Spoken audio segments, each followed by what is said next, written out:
Hello everyone, a very warm welcome to you. My name is Nick, and this time on the channel we're going to have a look at the top 10 Commodore Amiga cockpit view racers of all time. Now, as per usual, it's very subjective, this list, and it's due very much to my own nostalgia. So if you've got your own personal preferences, then put that in the comment section below. There's a very popular game called Indy 500, which many people might have in their top 3. I don't, because it's not a game I've got on with that well. So let's have a look at the top 10. In 10th place, I've put Lombard RAC Rally, developed by Red Rat Software and published by Mandarin Software in 1988. It's a rallying game with both day and night stages. There's different weather conditions as well, consisting of fog and snow.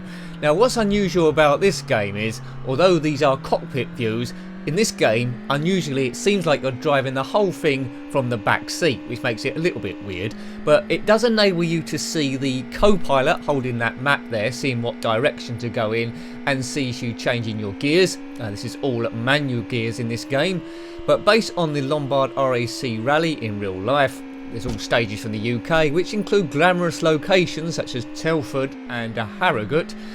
Lots of nice undulation in this. The frame rate isn't brilliant but acceptable for the time. Moves a little bit like the test drive games that I was a big fan of as well, so it's not a bad example of driving games. In 9th place, another rallying game, Toyota Celica GT Rally, published by Gremlin in 1990, who were to give us the Lotus series, of course. There's 3 racing competitions in this, based in 3 different countries: England, Mexico and Finland. Different weather conditions with each of those. This is the England one we're seeing here, but in England there'll be heavy rain. There's also, you can come across sandstorms and snow in the other countries. Race and practice sessions. The game was fully licensed by Toyota at a time where they were just cottoning on that there could be big money made from computer games. In the weather conditions, you have to make use of the windscreen wipers, which I struggled of in the actual review. It's arcade meets simulation, really. It sits between the two. Feels a little bit like hard driving sometimes. Frame rate isn't great, but again acceptable for the time, like on Lombard RAC Rally. I'll have it slightly ahead of that one in my ratings. 8th place is 4D Sports Driving, otherwise known as Stunts in some quarters, developed by Distinctive Software and published by Mindscape in 1990. I can best describe this game as hard driving meets test drive. It's driving with loops, jumps, slalom roads and corkscrews. Had a course editor as well, which is always good to see. Options to race against the clock, or a choice of 6 different computer opponents. There's 11 drivable cars, which is quite useful, and it's one of the first games to include replays. You can see your best crashes. Controls is a little bit slippery, takes a bit of getting used to, which is a complaint at the time. A little bit slow by today's standards, but I really enjoyed it back in the day, so I put it in 8th place. A good game you can get hold of, but again it is quite tricky, takes a bit of getting used to. Different car physics with each car that you select. It's going to be a big crash here. Kaboom, I thought so. Yes.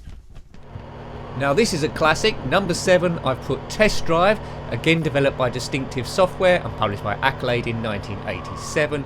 Includes 5 drivable cars for different experiences, which include the Lamborghini Countach, Lotus Esprit Turbo, Chevrolet Corvette C4, Porsche 911 Turbo and the Ferrari Testarossa. Spent many an hour on this one. It's a winding cliff road. All 5 stages are pretty similar. You must avoid traffic, outrun the police and their speed traps, and it's really cool music at the start there. If you crash too many times, the game is over. At the end of each stage you pull into a gas station, and that was to be the hallmark for the test drive games to come for the next few at least. Really enjoyed this one. You can drive off the cliff. Collision detection is a little bit iffy, so you have to give the cars a wide berth as you drive around them, but a fun experience back in the day. Again, hasn't aged too well, but in terms of nostalgia value, it's brilliant in my opinion. In 6th place is Grand Prix Circuit, developed by Distinctive Software again, published by Accolade in 1988, so a year after Test Drive, and I think they've used that engine a little bit. 3 cars to choose from: the McLaren, the Williams and the Ferrari, which are top Formula 1 teams of the day. McLaren is slightly harder to control than the Williams or Ferrari, and it's different levels of handling and speed. 8 tracks here include Brazil, Monaco, Canada, USA, Britain, Germany, Italy and Japan. 5 difficulty levels. You can do practice, championship, single events, and you have to qualify each time as well. A pretty good game for the time. You can see the map there in the top left, which is a nice sign. Nice and bright. The Commodore Amiga version is much better than the Spectrum version. Looks very slow by today's standards, but back in the day, 1988, I thought it was a cool racer, looking back with my nostalgia goggles on. In 5th place is the first of the motorbiking games, and the only one in this list is No Second Prize, published by Valiant Software in 1992. And this game is awesome. You control the game using the mouse, which again takes a bit of getting used to, but a really big step up in speed here. Really fast, really impressive over previous cockpit view games.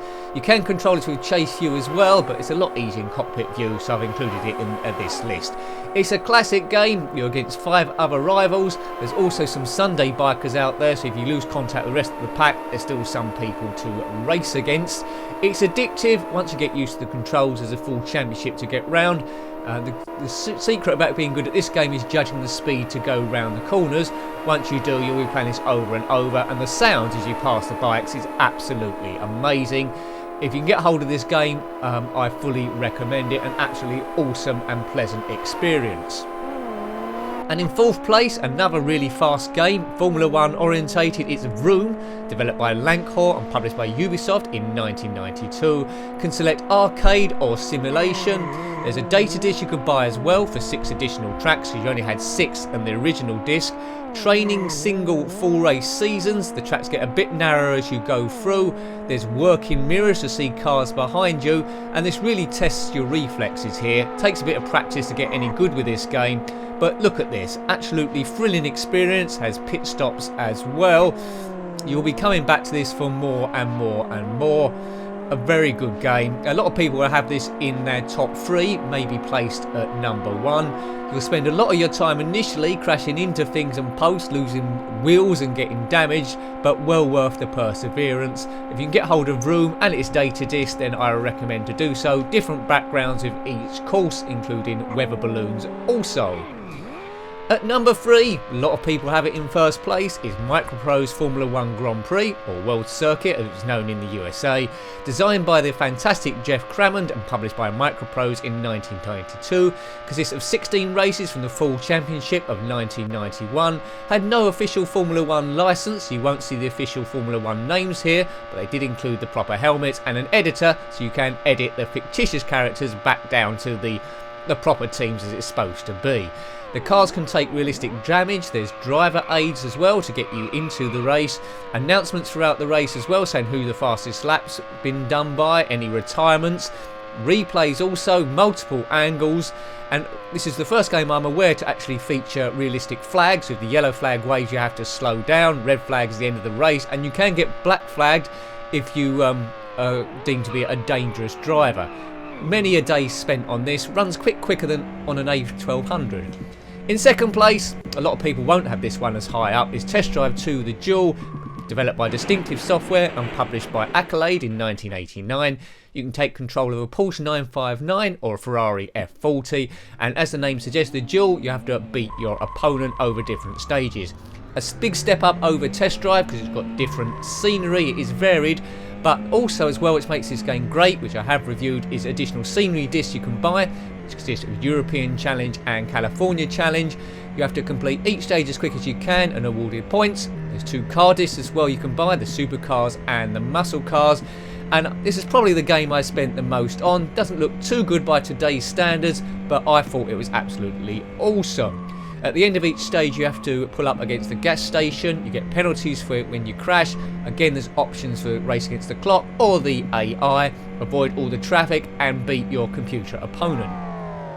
And in first place, I'm pleased to put another game by Jeff Crammond, published by Microprose in 1989. It's Stunt Car Racer. a top polygon racer. You do really get a sense of the suspension in this car. You feel every bump. I don't know how they've done that. It's really, really clever. The car can take damage. It's elevated racing on a raised platform. 8 tracks, 4 leagues to progress in, 3 lap races on each one, and you can practice as well. And there's 11 different AI races to race against, which really gives the game a lot of character. Different tracks such as the drawbridge, the ramp, and others, the stepping stones, where you have to judge the speeds, and practice makes perfect, all the time trying to beat your opponent, and you've got boosts and nitros to help you as well. Some of you might have Stunt Car Racer in the top 1 also, but definitely have it in the top 3. Really, really great game at the time. Jeff Crammond was an absolute genius. Well, I hope you liked having a look at my top 10 cockpit Amiga racers of all time. If you've got a different list, then put that below, or you think there's any games I've missed, then you're more than welcome to put them below as well. It's all about friendly discussion, this channel. Thanks for watching that one as always. Until next time, take great care of yourself and are very fond. Goodbye. Goodbye.